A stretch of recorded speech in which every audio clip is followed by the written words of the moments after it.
Hey, horror fans. Once again, it is me, the horror miser. My name G. It's time to review the latest supernatural horror film. Yes, it is Imaginary. Yes. Remember, Chauncey is not your friend. Y'all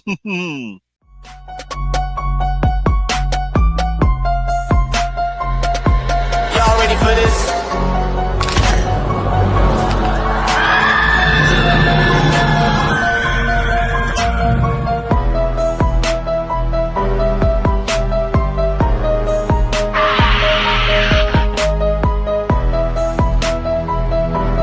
Hey, horror fans. Once again, it is me, the horror miser. My name G.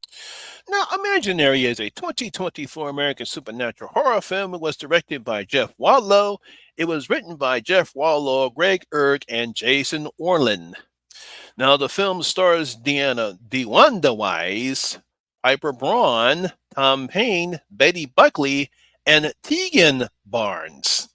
Now, in this film, a woman returns to her childhood home to discover that the imaginary friend that she left behind is very real and is unhappy that she abandoned him. Oh no, Chauncey is pissed.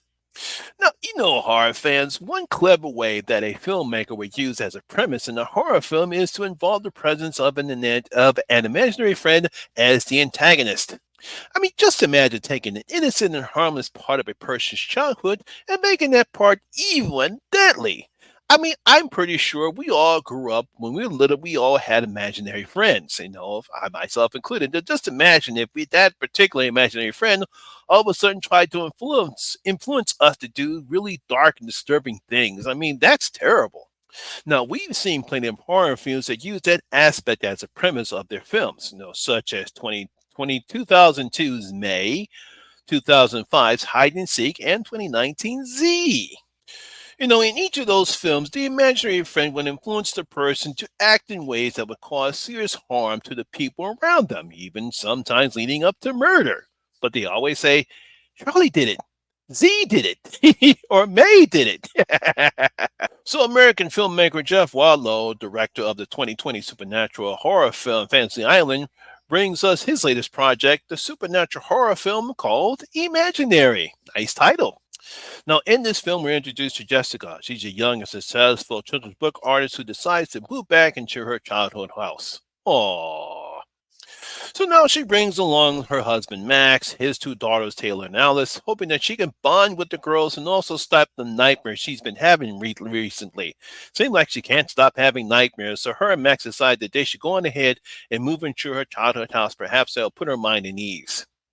Now, the youngest daughter, Alice, while playing hide and seek with Jessica, eventually finds an old stuffed teddy bear hidden behind a sealed off wall in the basement. Uh-oh, that's a bad sign right there. Starts after calling the bear Chauncey, Alice starts doing strange things and weird things, saying that Chauncey told her to do it. Chauncey told me to do that. Chauncey told me to do this. See a pattern here?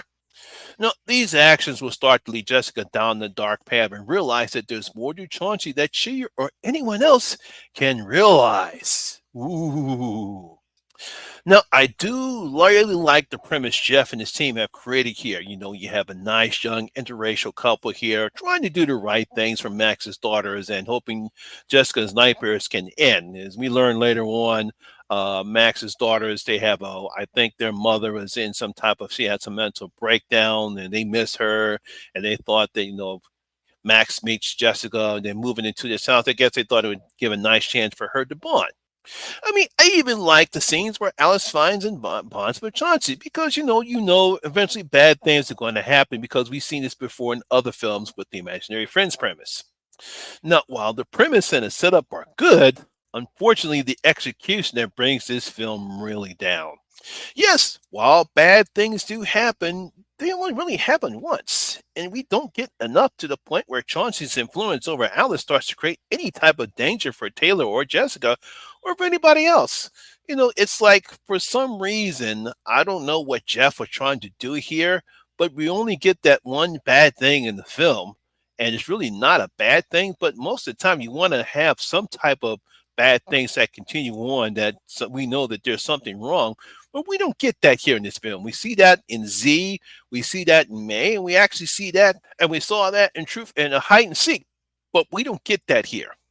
In fact, nothing really happens at all until we get to the third act of the film. And first, this is where we get an exposition from one of the characters who starts to bring out Jessica's backstory about what really happened to her when she was little.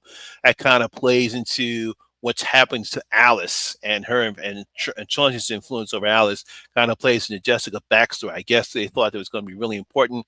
We get some weird, I would say, some weird landscape that we get into the third act. Really doesn't add anything good or anything to the film. It's kind of a fantasy like dreamland, something that we might see out of a Freddy film or some other type of film, but it really kind of doesn't fit in this particular film because, again, it's scary. It's supposed to be scary. It's supposed to be dark, but we don't get that here. It's the color scheme is all off. It's dark, but then you said this light blue lesson thing here. I think that kind of plays into what they're supposed to be, but it's not scary. I mean, at least the one of the wise is finding Jessica, a young woman who wants to be a good mother to Taylor and Alice, but she also needs to resolve her own childhood issues. And like I said before, she's pretty good. We saw her in Jurassic World Dominion. She had a good role in that particular film, and she does a good job here, but it's the writing that's just terrible here. Now, child actor Piper Braun is really the star in this film, and she does a really good job as Alice, a child who misses her real mother, and she really believes that Chauncey is a friend. She plays the role very well without being annoying, like most of the time when we have child actors when they start to cry, they become annoying. But she really does a good job. I really liked her performance. Now the rest of the cast is your typical cliche characters. Really don't get to see Tom Paine that much anymore. He's in the film. I would say about halfway to him, we won't even see him anymore like that. We know Tom Paine from The Walking Dead. We have Tegan Burns. She plays the pissed off and angry stepdaughter, and poor Betty Buckley. She's wasted in this film here. So, like I said, cliche characters really don't add anything else to the film at all. Now, while we do get some scary moments in the film, there's very little horror in the film, and I've seen a very scary-looking bears in horror films. And Chauncey, demonic toys comes to mind. Again, I really don't know what Jeff was trying to do here. I guess he thought that what they tried to do in the third act was supposed to be scary-looking, but it's not scary at all.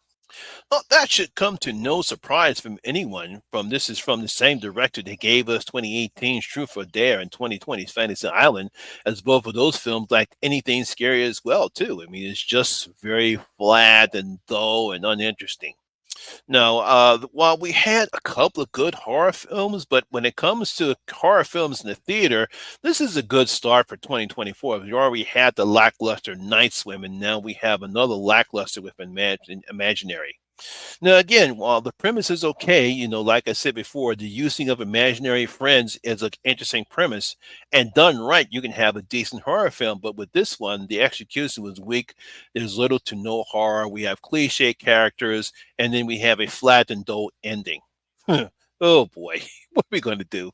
I really did want to enjoy this film. And like I said before, we have some pretty good performance in the film. Like I said before, I really love the premise. But again, due to the writing and the lack of any scares, really nothing really bad happens in this particular film. I have no choice, but I have to give Imaginary only 1.5 out of my 5 bloody gold coins. It's not even fair. It's just like it's okay. It's bad, but it's not bad enough to give just a 1, but it's not fair enough to give out 2. So 1.5 out of my 5 bloody gold coins. You do best just waiting for it to come on streaming. So there you have it, guys. That is my review and video for today. Hope you did enjoy. If you did, please give me a thumbs up, like, and share. It really helps out with that YouTube algorithm. Have you seen Imaginary? Did you actually enjoy the film? Would you believe some people actually clapped when the film was over and the audience at the theater I went to go see it? I guess they did love it, so somebody's got to enjoy it. Leave your comments in the comment section. Tell me what you thought about the film. Also, if you're new here, please hit that subscriber button, ring that notification bell. That way we notify anytime when I put a new video such as this one. Once again, my name is Lamont Smith, better known as the Horror Miser Money G. And always remember that horror rules. And I see you in my next video. That guy stay safe out there.